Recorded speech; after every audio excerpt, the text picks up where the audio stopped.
नमस्कार मित्रांनो, आज आपण पाहणार आहोत जो की एक फुटबॉल प्लेयर आहे आणि त्याच्या संघ रस्त्यामध्ये ही एक अशी अद्भुत गोष्ट झालेली तुमच्या संग मी शेअर करत आहे. तर तो एक फुटबॉल प्लेयर असतो. तो खेळण्यासाठी नंदुरबार या जिल्ह्यामध्ये चाललेला असतो. तो जाता जाता त्याला वाटेमध्ये एक जंगल लागत असताच सगळे फ्रेंड सर्कल म्हणतात की आपण फुटबॉल कोच आहे, त्या कोचला म्हणू की आम्हाला लघवीला थांबवा. लघवीला त्यांना लागलेली असते. तर सगळे जातात आणि म्हणतात, सर गाडी थांबवा जरा, आम्हाला लघवीला लागली आहे. तर कोच ड्रायव्हरला म्हणतो, ड्रायव्हर जरा गाडी साईडला घ्या. तर ड्रायव्हर म्हणतो, सर हा जंगल एरिया आहे, इथं थांबणं चुकीचं आहे. तरी बी कोच म्हणतात, नाही थांबा जरा, मुलांना लघवीला लागली, 5 मिनिटांनी काय होणार आहे. तर मुलं उतरतात आणि लघवीला जातात आणि मग इकडं तिकडं जागा बघतात लघवीसाठी. काही जणांना बाथरूमला बी जायचं असतं, काही जण बाथरूमला जातात, काही जण लघवी करतात. असं चालता चालता ते इथं दिसतंय रस्त्यापाशीचे म्हणून अजून आत जातात. काही जण म्हणतात, नाही लय जवळ आहे, थोडा आत जाऊ अजून. तो म्हणतो, तू इथं बस, मी इथं बसतो, म्हणून हे जातात. तर त्यातल्या एक जणांची बाथरूम होते आणि तो तिथे एक विहीर दिसते, त्या विहिरीपाशी जातो. तर विहिरीमध्ये जातो आणि डोकवतो.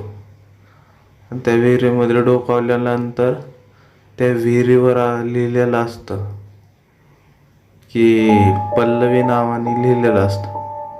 तर पल्लवी विथ लव असं लिहिलेलं असतं. त्या विहिरीकडे बघतो आणि म्हणतो, पल्लवी, विहिरीत बोलतो. आता त्या विहिरीत तसं लिहिल्यावर पल्लवी म्हणल्यावर त्या आतमध्ये त्या पल्लवीने जीव दिलेला असतो. पल्लवीने जीव दिलेला असल्यामुळं ती पल्लवीचा आत्मा तिथंच असतो त्या विहिरीत. ती येते आणि डायरेक्ट त्याच्या अंगामध्ये प्रवेश करते. मग त्याला 5 मिनिटं काही सुचत नाही, कारण त्याच्या शरीरामध्ये त्या पल्लवीने प्रवेश केलेला असतो. त्या पल्लवीला असं वाटतं की हा माझा प्रियकर आला आहे आणि मला आवाज देत आहे. आणि त्यानंतर मग तो गाडीमध्ये बसतो आणि त्याला घेऊन जातात. तर तो इतका ताप येतो त्याला की कोच म्हणतो, याला काय झालं आत्ताच्या आत्ता, कसं काय एवढा ताप आहे. पण कोच याचा विचार करत नाही की हा आता जंगलामधून आला आणि अचानक मध्ये कसं काय ताप आला. त्यांना वाटतं की वातावरण बिघडल्यामुळे ताप आला आहे. तर कोचला काही समजत नसतं, कारण उद्या प्रॅक्टिस आहे आणि परवा फुटबॉलची फायनल असते. आणि तिकडं त्या मुलाचे डोकं वगैरे दुखत असतं भरपूर सारं असं. आणि दुखत असल्याने त्याला फ्रेंड म्हणतात, जेवण करायचं. तर त्याला हाताला धरून जेवायला नेतात. तर तो जेवतो बी इतका की सांगता येत नाही. 4-5-6 माणसाचं संघच एकदा जेवायला चालू करतो. तर सगळे त्याकडे बघतात की हा नेमका असं काय करायला लागलाय. तर अचानक मध्ये त्याला दवाखान्यातून आणलेलं असतं. तर गोळ्या बी देतात. तर इतक्या गोळ्या ती 1-2 गोळ्या खायच्या असते, तो 5-6 गोळ्या संघच खातो. कोच म्हणतो, तू काय येडाबिडा झाला का, तुला कळतंय का तू काय करतोय काय नाही. एवढ्या कोण गोळ्या वगैरे खातात का, एवढ्या गोळ्या खाऊन तुला कळतंय का रिॲक्शन वगैरे होईल, तू काय येडा आहे का रे म्हणतो. आणि हे सगळं पाहून कामवाले बाई, तिला कळतं की ह्याच्यात 100% काहीतरी भुताटकी झाली. तर ती म्हणते कोचला, इकडे यावं कोच साहेब.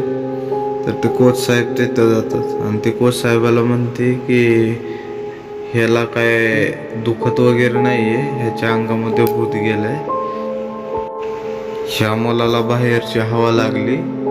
कोच साहेब म्हणतात, असं असतं का कुठं. तर ते म्हणतात, नाही साहेब, हे 100% तेच आहे. मला एक मांत्रिक माहीत आहे, मी हवं तर त्यांना बोलवते. तर त्याकडे काय ऑप्शनच नसतात. कोचकडं ऑप्शन नसल्या कारणाने कोच म्हणतात बोलवा मग तांत्रिकांना, बघू काय होतंय काय नाही. मग तांत्रिक आल्यानंतर आपला मंत्र चालू करतो. मंत्र जसा की चालू होतो तसा तो असा ओरडतो तसा तो कोच असा घाबरतो की 100% त्याला वाटतं काही ना काही भुताटकी 100% झाली. तो ओरडत राहतो. मग त्याच्या अंगामधून ते भूत निघल्यानंतर तिथं शेजारी एक आरसा असतो. तो आरसा असा फुटतो जोरात की सांगाय नको मित्रांनो. आणि तो आरसा फुटल्यानंतर त्या आरशात असं दिसतं की त्याचा आत्मा बाहेर निघाला आहे. तर मित्रांनो, तुम्हाला आजची स्टोरी कशी वाटली हे मला नक्की कमेंटद्वारे कळवा. आणि आपल्या चॅनलला लाईक, शेअर आणि सबस्क्राईब करायला विसरू नका. अशाच नवनवीन स्टोऱ्या घेऊन येत आहे. धन्यवाद.